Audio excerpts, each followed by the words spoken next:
আপনি কি জানেন ৫ই আগস্টের পর আপনার দেয়া ফেসবুক পোস্ট অথবা শেয়ার করা কোনো ভিডিওতে যদি বঙ্গবন্ধু শেখ মুজিব সম্পর্কে বিরূপ মন্তব্য থাকে তবে আপনি অ্যারেস্ট হতে পারেন? অথবা আপনি কি জানেন শেখ হাসিনা কিংবা শেখ মুজিবের পরিবারের কারো নিরাপত্তা বিঘ্নিত হচ্ছে এই কারণ দেখিয়ে আপনাকে কারণ ছাড়া গ্রেফতার এবং প্রয়োজনে হত্যা করার ক্ষমতা দেশের একটি স্বীকৃত আইনের মাধ্যমে দেয়া হয়েছে? জি হ্যাঁ, কথা বলছিলাম বহুল আলোচিত বিশেষ নিরাপত্তা বাহিনী অথবা স্পেশাল সিকিউরিটি ফোর্স বিল 2021 নিয়ে, অথবা জাতির পিতার পরিবার সদস্যগণের নিরাপত্তা আইন 2009 নিয়ে। আপনারা হয়তো সম্প্রতি আইন দুটো নিয়ে বেশ কথা শুনেছেন এবং অবাকও হয়েছেন কেন সব জানা সত্ত্বেও বাতিল করা হচ্ছে না আইন দুটি। সেসব নিয়ে কথা শুরুর পূর্বে অনুরোধ থাকছে দেশের রাজনীতিক এবং আইন সম্পর্কিত তথ্য পেতে আমার চ্যানেলটি সাবস্ক্রাইব করার জন্য। প্রথমত, কেন এই বিশেষ নিরাপত্তা বাহিনী আইন 2021 একটি মাথা ব্যথার কারণ হয়ে দাঁড়িয়েছে সেই প্রসঙ্গে আসি। এই আইনটি মূলত অতি গুরুত্বপূর্ণ ব্যক্তি, যাদেরকে আমরা ভিআইপি বলে অভিহিত করে থাকি, এবং শেখ মুজিবুর রহমানের পরিবারবর্গের নিরাপত্তা নিশ্চিত করতেই প্রণয়ন করা হয়। এই আইনের অধীনে বিশেষ নিরাপত্তা বাহিনীকে অস্বাভাবিক রকম ক্ষমতা এবং আইনের প্রোটেকশন দেওয়া হয়েছে। তারা নিরাপত্তা নিশ্চিত করার লক্ষ্যে কোনো প্রকার গ্রেফতারি পরোয়ানা বা ওয়ারেন্ট ছাড়াই যে কাউকে অ্যারেস্ট করতে পারে। তার চেয়েও যে ব্যাপারটা ভয়ঙ্কর তা হচ্ছে অ্যারেস্ট করার সময় যদি বাধা প্রদান করা হয় তবে তারা হত্যাও করতে পারে। এবং এই বাহিনী সাহায্য চাওয়া মাত্র দেশের অন্যান্য বাহিনীগুলো সাহায্য প্রদানে বাধ্য। এই বিশেষ নিরাপত্তা বাহিনী আইন 2021-এর ধারা 2-তে শেখ মুজিবরের পরিবারকে বিশেষভাবে সংজ্ঞায়িত করা হয়েছে এবং তাদের নিরাপত্তা প্রদানের ব্যাপারটি ঘোষণা করা হয়েছে। ধারা 2-এর গতে বলা হয়েছে, জাতির পিতা শেখ মুজিবুর রহমানের পরিবারের সদস্যগণ অর্থ হচ্ছে শেখ মুজিবরের 2 কন্যা এবং তাদের সন্তানাদি, এবং সেই সন্তানাদির স্বামী স্ত্রী এবং তাহাদের সন্তানাদি। একই সাথে এই আইনকে একটি বিশেষ আইনের মর্যাদা দিয়ে অন্য সব প্রচলিত আইনের উপরও অবস্থান দেওয়া হয়েছে। সোজা কথায়, অন্য আইনে যাই বলা থাকুক না কেন, এই আইনের প্রবিধানগুলোর মর্যাদা হবে সবচাইতে বেশি।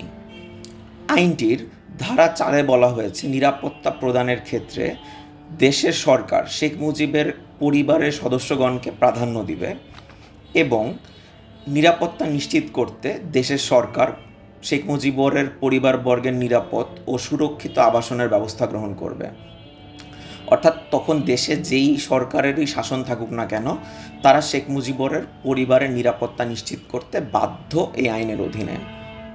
বিশেষ নিরাপত্তা বাহিনী আইন 2021 এর ধারা 8 এবং 11 অনুযায়ী শেখ মুজিবরের পরিবারের বাসস্থানের আশেপাশে যদি কোনো ব্যক্তিকে হুমকি মনে হয়, বিশেষ নিরাপত্তা বাহিনী কোনো পরোয়ানা ছাড়াই তাকে গ্রেফতার এবং বিশেষ পরিস্থিতিতে তাকে হত্যা করার ক্ষমতা রাখে। এমনকি এই হত্যার জন্য বিশেষ নিরাপত্তা বাহিনীকে কোথাও আইনগতভাবে জবাবদিহিও করতে হবে না, অর্থাৎ আইনগতভাবে তাদেরকে সুরক্ষা প্রদান করা হয়েছে। অর্থাৎ যদি বর্তমান সময়ে শেখ হাসিনা বা তার পরিবারের কোনো সদস্য দেশে ফেরত আসে, তবে বিশেষ নিরাপত্তা বাহিনী তাদের নিরাপত্তা নিশ্চিত করতে প্রচলিত এই আইনের অধীনে বাধ্য, বিনিময়ে যত মানুষেরই প্রাণ ঝরুক না কেন।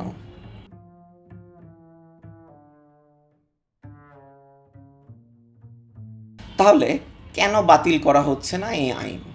প্রধান বিচারপতির অপসারণ, মন্ত্রী সচিবদের আটক, দেশের সব প্রশাসনিক পরিবর্তনের মতোই কি এই আইন রদ করা অতি জরুরি নয়?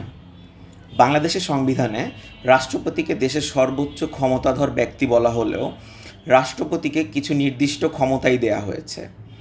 যেহেতু আমাদের শাসন ব্যবস্থা সংসদীয় পদ্ধতির বা পার্লামেন্টারি সিস্টেমের, তাই আইন প্রণয়ন, রদ, বাতিল সব ক্ষমতাই জাতীয় সংসদের হাতে ন্যস্ত। রাষ্ট্রপতি যেহেতু ছাত্র আন্দোলনের মুখে চাপে পড়ে সংসদ ভেঙে দিয়েছেন, তাই বর্তমানে বাংলাদেশে কোনো জাতীয় সংসদ নেই বা অধিবেশন ডাকার মতো সুযোগও নেই। সংবিধানে রাষ্ট্রপতিকে দেয়া ক্ষমতা হচ্ছে কোনো আসামিকে বিশেষ বিবেচনায় ক্ষমা, দেশে জরুরি অবস্থা জারি করা, পরিস্থিতি বিবেচনায় অধ্যাদেশ জারি করা এবং বিভিন্ন গুরুত্বপূর্ণ ব্যক্তিদের শপথ পাঠ করানো। অর্থাৎ কোনো আইন রদ বা বাতিলের ক্ষমতা রাষ্ট্রপতির কাছে নেই। তাই এই বহুল আলোচিত আইনটি বাতিলও করা সম্ভবপর নয়। সাধারণ নির্বাচনের মাধ্যমে নতুন প্রধানমন্ত্রীর অধীনে গঠিত জাতীয় সংসদেই কেবল এটি বাতিল সম্ভব। এখন হয়তো আপনাদের মনে একটি প্রশ্ন আসতে পারে, তাহলে কি খুনের অপরাধ অথবা অপহরণ, দুর্নীতি এসবের অপরাধে শেখ হাসিনাকে শাস্তির মুখোমুখি করা সম্ভব নয়? অবশ্যই সম্ভব, কারণ এই আইনের কোথাও শেখ মুজিবের পরিবারবর্গকে আইনের আওতাভুক্ত করা যাবে না মর্মে কোনো প্রবিধান নেই। অর্থাৎ তার বিরুদ্ধে মামলা বা কোনো আইনি প্রক্রিয়া চালাতে কোনো বাধা নেই। এই আইনটিতে উল্লেখিত আরও কিছু প্রবিধান হল তল্লাশি, আটক ও গ্রেফতারের ক্ষেত্রে ক্ষমতাসহ থানার একজন ওসির যেসব ক্ষমতা থাকে, বিশেষ নিরাপত্তা বাহিনীরও সেই ক্ষমতা সারা দেশে বহাল থাকবে। আরও বলা হয়েছে শেখ মুজিবরের পরিবারবর্গ যেখানেই অবস্থান করুক না কেন, এই বাহিনী তাদের নিরাপত্তা নিশ্চিত করতে বাধ্য। এই বাহিনী তাদের নিরাপত্তা নিশ্চিত করতে তাদের কাজের জন্য যে কোনো সরকারি বা বেসরকারি বাহিনীর কাছে সহায়তা চাইতে পারবে এবং সহায়তা দিতে সরকারি বা বেসরকারি সেই বাহিনী বাধ্য থাকবে। এবার আসা যাক আমার প্রথম প্রশ্নটায়, অর্থাৎ আপনি জানেন কি 5ই আগস্টের পর আপনার শেয়ার করা পোস্ট অথবা শেয়ার করা ভিডিও যদি শেখ মুজিবকে নিয়ে কোনো বিরূপ মন্তব্য থাকে তবে আপনি অ্যারেস্ট হতে পারেন? হ্যাঁ, ঠিক তাই।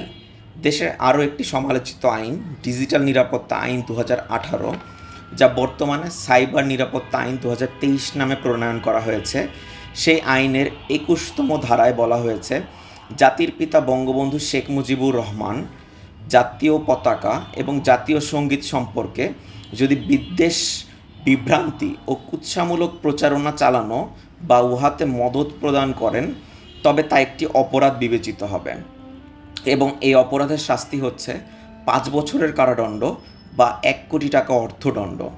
অবাক হচ্ছেন? সংবিধান অনুসারে বাংলাদেশ একটি গণতান্ত্রিক রাষ্ট্র, অথচ শেখ মুজিবরের পরিবারবর্গ দেশে প্রণীত আইনের মাধ্যমে ধীরে ধীরে রাজতন্ত্রের দিকে দেশকে ঠেলে দিচ্ছিল এবং এই ডিজিটাল নিরাপত্তা আইনে সাধারণ মানুষকে হয়রানি থেকে শুরু করে সংবাদ মাধ্যমে স্বাধীনতাও কেড়ে নেওয়া হয়েছিল। বাংলাদেশের সংবিধান 27 এবং 31 নং অনুচ্ছেদ দ্বারা আইনের সমতা এবং সকলের সমান অধিকারও নিশ্চিত করে, কিন্তু বিশেষ নিরাপত্তা বাহিনী আইন 2021 শেখ মুজিবের পরিবারকে সংবিধানের বাইরে গিয়ে একচেটিয়া সুবিধা দেয়, যা চূড়ান্তভাবে সংবিধানের অবমাননা এবং একই সাথে নিরাপত্তা বাহিনীর কার্যক্রমকে জবাবদিহিতা ও আইনি বলয় থেকে সুরক্ষা দেয়, যা ICCPR এর অনুচ্ছেদ 26-এরও সাংঘর্ষিক। সুতরাং বিশেষ নিরাপত্তা আইন 2021 রাষ্ট্রের গণতন্ত্র এবং সমতা বিধানের মূলনীতির পরিপন্থী এবং অতি সত্বর দেশের সর্বোচ্চ আদালত দ্বারা সংবিধানের পরিপন্থী প্রমাণ করে বাতিল করা সময়ের দাবি।